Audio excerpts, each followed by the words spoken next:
Common Indices 2, lecture number 11 is Cleansing Action of Soaps. Table of Contents. The table of contents of this lecture are soaps, making of soaps, the structure of soaps, cleansing action of a soap, emulsions, emulsions in food. So, in this lecture, you will learn about the soap, how we can produce the soap, what is the structure of soaps, and how soap perform the cleansing action. What is the cleansing action of soap? How emulsions are formed and how emulsions are formed in the food.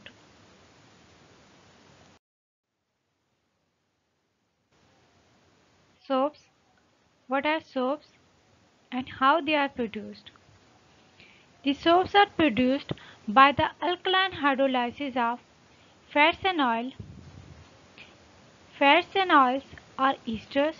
The hydrolysis of fats and oils produces fatty acids and glycerol in ratio of 3 moles of fatty acids to 1 mole of glycerol.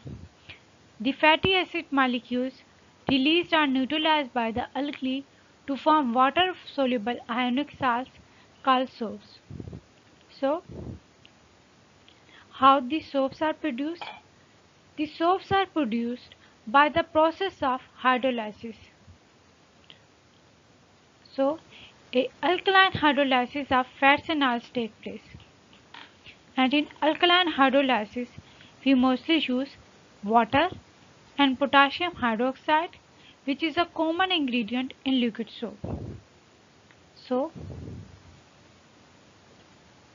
water and potassium hydroxide are present as a common ingredient in liquid soap during the process of alkaline hydrolysis. Fats and oils are esters. Why they are called as esters? And what is an ester? An ester is a chemical compound that is derived from an acid in which at least one hydroxyl group is replaced by an O-alkyl group.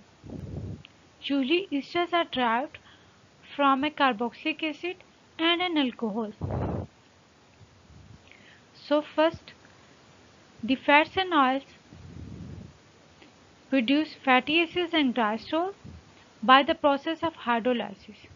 So, in this process of hydrolysis, we use glycerols of 1 mole and fatty acids of 3 mole. So, when the glycerol of 1 mole and fatty acids of 3 moles are reacted together by the process of hydrolysis,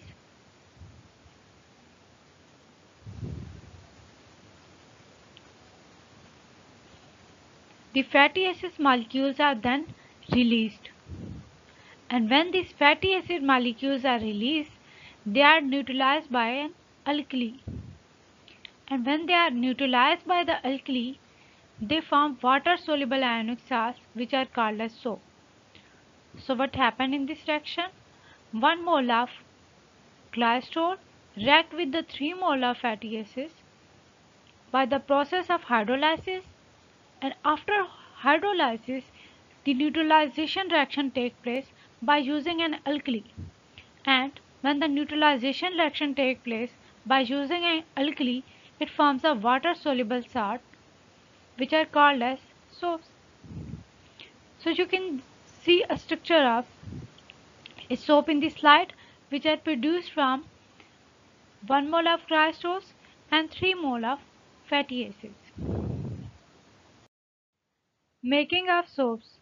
How soaps are formed? The soaps are formed by the alkaline hydrolysis, breaking up of fats and oils by sodium or potassium hydroxide by boiling under reflex conditions. So how soaps are formed? The soaps are formed by the process of alkaline hydrolysis. In alkaline hydrolysis, a process of hydrolysis or breaking up of fats and oils take place. Mostly in alkaline hydrolysis, we use the water and potassium hydroxide. The potassium hydroxide is a common ingredient which is used in a liquid soap. So mostly we use the potassium hydroxide. Besides potassium hydroxide, we can also use the sodium hydroxide. And this process takes place by boiling the mixture, by providing the reflex conditions. The reflex techniques involve the condensations of vapors. So, in reflex conditions, a reflex apparatus is used, and this reflex apparatus allows for heating of a solution without the loss of a solvent. So, we boil our mixture and by providing the reflex conditions.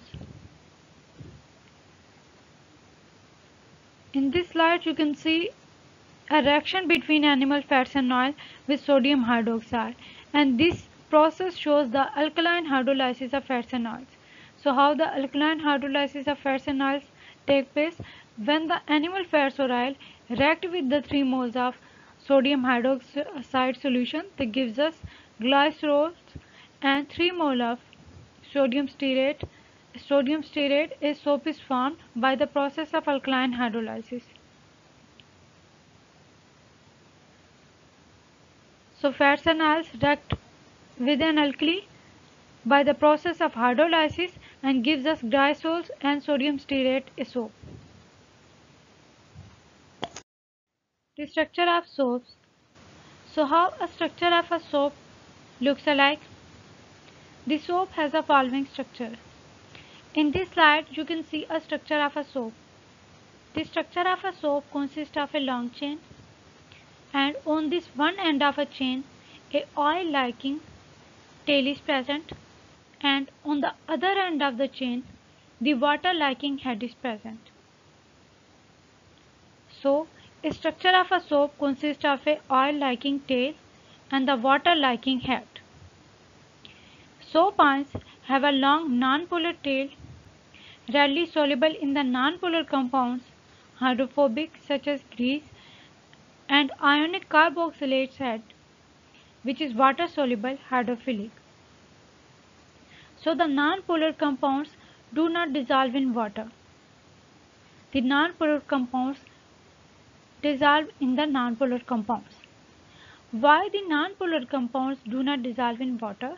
Because the attractive forces that are present between the particle in nonpolar compounds are the weak dispersion forces.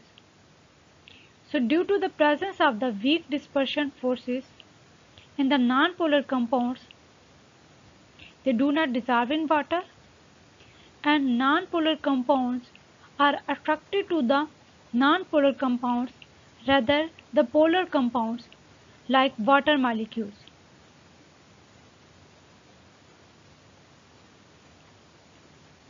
So when a nonpolar solute meets a nonpolar solvent, the attraction between the solvent and the solute molecules would be greater.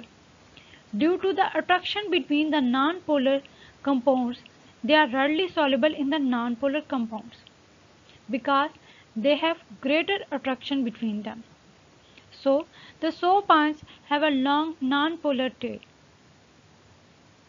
So due to the presence of the long nonpolar tail of a soap ion, they are readily soluble in the nonpolar compounds such as grease, and ionic carboxylate head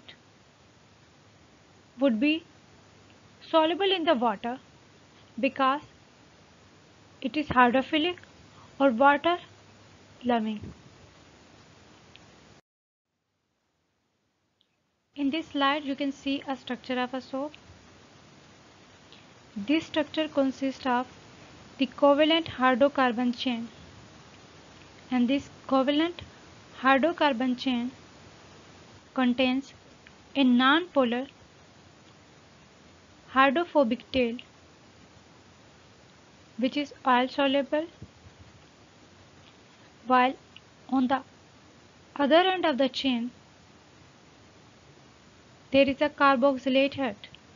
It is polar and water soluble It is also be called as hydrophilic because it is water loving.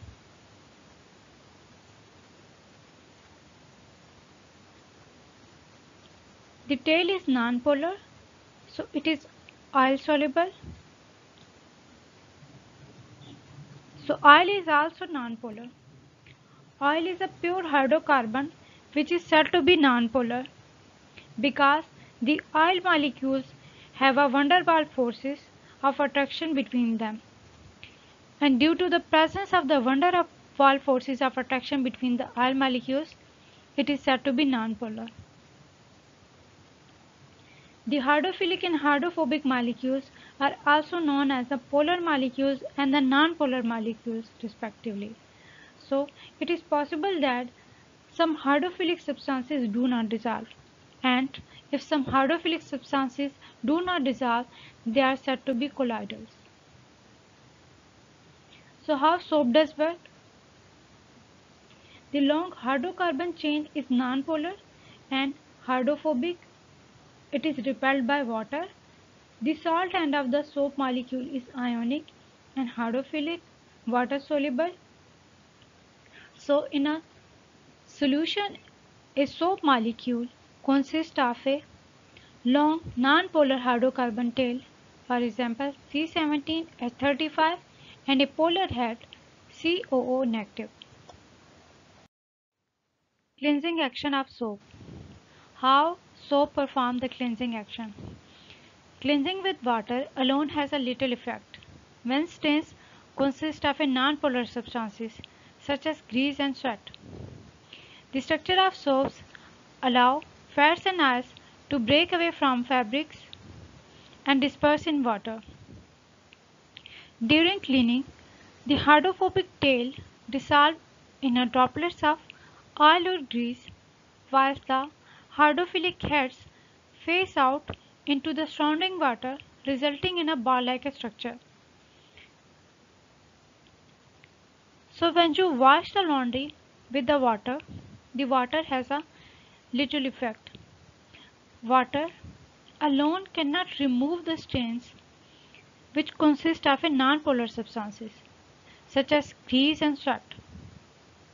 So when you wash the laundry with soap and water, the soap molecules have a ability that it breaks down the fats and oils from the fabrics and allow them to disperse in the water. So in this slide you can see a picture on the left hand side. In this picture the soap molecules are shown, and when they are present in a water and oil or grease are also present in the water, the soap molecules will bind to the oil or grease particles.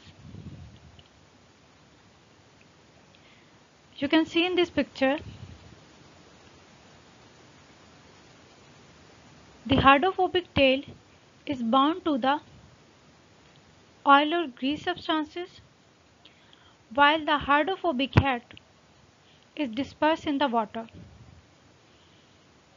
So during cleaning, the hydrophobic tail dissolves in a droplets of oil or grease, while the hydrophobic head remains in the water and it forms a bar-like structure, and in this way it removes the stains from the laundry.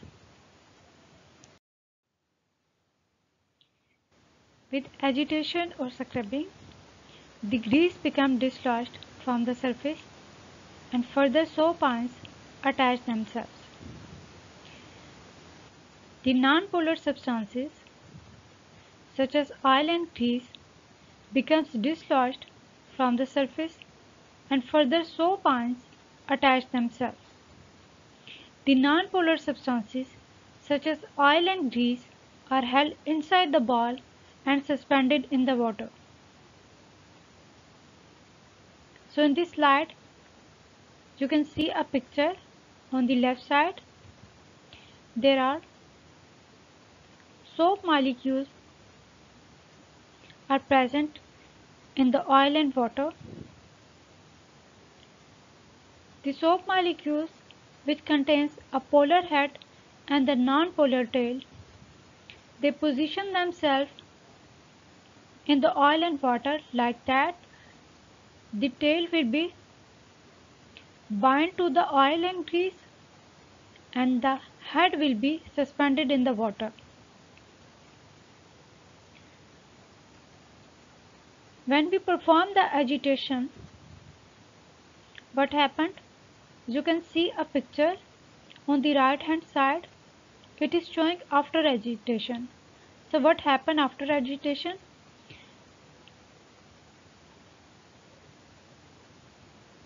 After agitation or stirring, the grease will be dislodged from the surface. And when the grease will be dislodged from the surface, further soap ions attach themselves. And when the soap ions attach themselves, the non-polar substances such as oil and grease become dislodged from the surface. And when they dislodge from the surface, the further soap ions come and attach themselves. So the oil and grease, which are non-polar substances, will be held inside the ball. You can see in this picture, there is a ball which is shown. The oil and grease are held inside in this ball and they will suspended in the water. So why agitation is necessary? To clean the cloths. Agitation is necessary because the soap lowers the surface tension of water.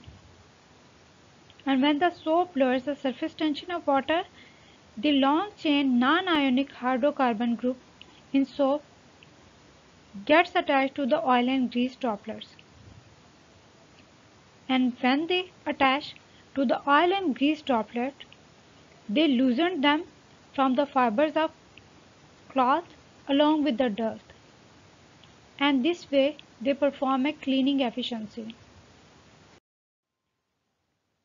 Formation of micelle. This is a step-by-step process of cleaning and formation of micelle. The hydrophobic tail dissolves into the droplets of oil or grease. You can see in this picture. On the right hand side, the hydrophobic tail dissolves into the droplets of oil or grease. How they will dissolve into the droplets of oil or grease? The tail will be attached to the oil or grease particles. The hydrophilic heads are left to face the surrounding water, while the hydrophilic heads are suspended in the water. This results in the formation of a bar-like structure, a micelle.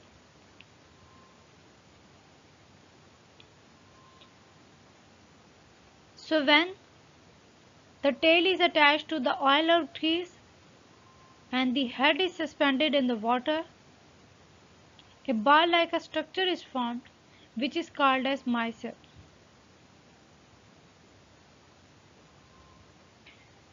You can see a structure on the right side of the picture. A bar-like structure is formed. This bar-like structure is a micelle. And this bar-like structure consists of a hydrophobic tail and the hydrophilic heads.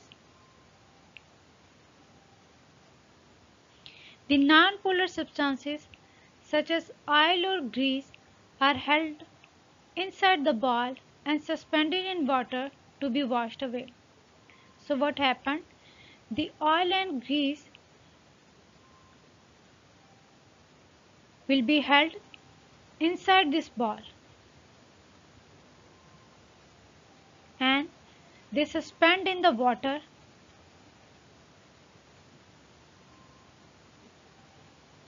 After this, they will be removed away from the surface.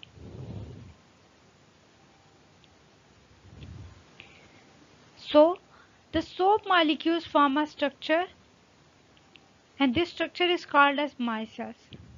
In micelles, one end is towards the oil droplets and other end is towards the ionic phases which are present outside. Therefore, it forms an emulsion in water, and when it forms the emulsion in water, it helps to dissolve the dirt when we wash our clothes. Emulsions. How emulsions are formed? An emulsion contains small droplets of one liquid dispersed in another liquid. Emulsions in food are mixtures of oil and water. So how emulsions are formed? The emulsion contains a droplet of one liquid, and this droplet of one liquid is dispersed in another liquid. The example of emulsion in food are the mixture of oil and water. So when you mix the oil and water together, the emulsions are formed. Example of emulsions are mayonnaise and milk, which have fat or oil droplets suspended in water and butter.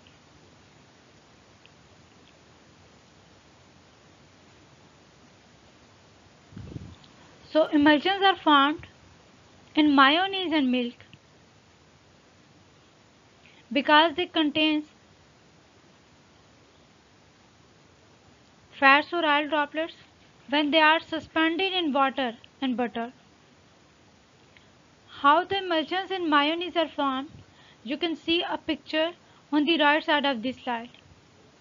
This slide is showing the structure of a mayonnaise. And there are emulsions which are present on the surface of the mayonnaise. And these emulsions are formed when the fat or oil droplets are suspended in water or butter. So when the oil bubbles are trapped in water, the emulsions are formed in the mayonnaise. The margarine, which have water droplets suspended in fat. So when the water droplets are suspended in fat in the margarine, the emulsions are formed. Emulsions are formed in many products, and emulsifiers are also used in creams and lotions to mix water with an oil. Since water and oil do not mix together but they remain separated, an additional agent, emulsifier, is added. It forms a homogeneous mixture, and this homogeneous mixture keep the water and oil together. So emulsifiers are necessary to keep the water and oil together.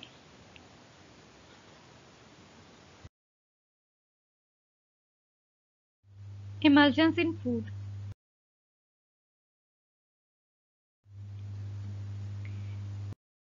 Assignments. Assignment number 1 is describe the cleansing action of a soap. Assignment number 2 is how soaps are produced.